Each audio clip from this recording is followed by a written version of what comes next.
ओ माह रमज़ान जो मान आला उत्तम, माह रमज़ान जो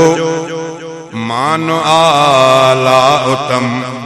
खास खालिक कयो आसां ते करम, माह रमज़ान जो मान आला उत्तम, माह रमज़ान जो बरकतूं रहमतूं मग़फ़िरत भी मिली, बरकतूं रहमतूं मग़फ़िरत भी मिली, बरकतूं रहमतूं मग़फ़िरत भी मिली। माह मिठड़े जो ही आ सचो हिकु अज़म, माह मिठड़े जो ही आ सचो हिकु अज़म, ख़ास ख़ालिक कयो आसां ते करम, माह रमज़ान जो मान आला उत्तम, माह रमज़ान जो रूह जूं राहतूं टीह रोज़ा रखो, रूह जूं राहतूं टीह रोज़ा रखो, आयो अहिड़ो सजण मेहरबान मुहतरम,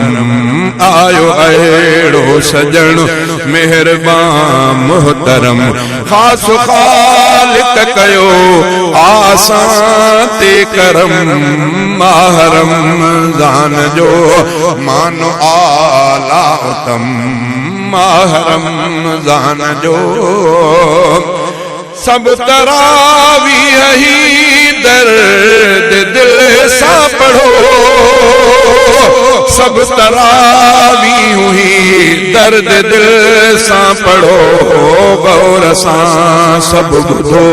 हाफ़िज़न जो ख़तम, गौर सां सब ॿुधो हाफ़िज़न जो ख़तम, ख़ास ख़ालिक कयो आसां ते करम, माह रमज़ान जो मान आला उत्तम, माह रमज़ान जो माह हिन में नफ़िल ठो मिसल फर्ज़ जे, माह हिन में नफ़िल ठो मिसल फर्ज़ जे, माह हिन में नफ़िल थियो मिसल फर्ज़ जे, भल अरब को पढ़े या पढ़े को अजम, भल अरब को पढ़े या पढ़े को अजम, ख़ास ख़ालिक कयो आसां ते करम,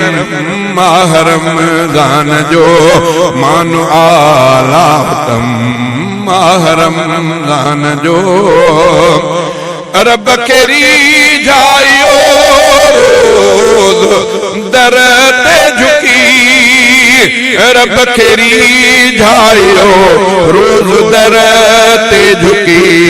आब अखियुनि वही ही बिरो ए कलम, आखे आब अखियुनि वही ही बिरो ए कलम, आब अखियुनि वही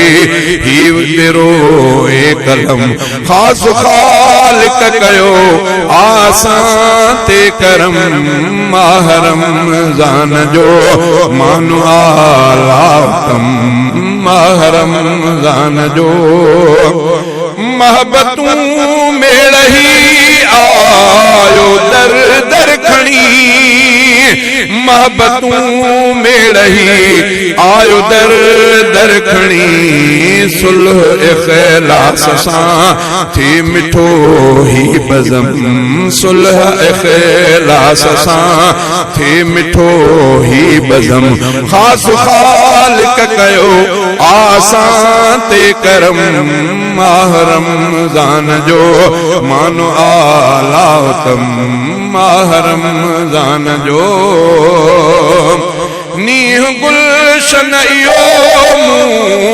निभायो नी गुलशन इहो मूं निभायो ईअं चंद गुल ही खणी शेर में पोयम चंद गुल ही खणी शेर में पोयम ख़ास ख़ालिक कयो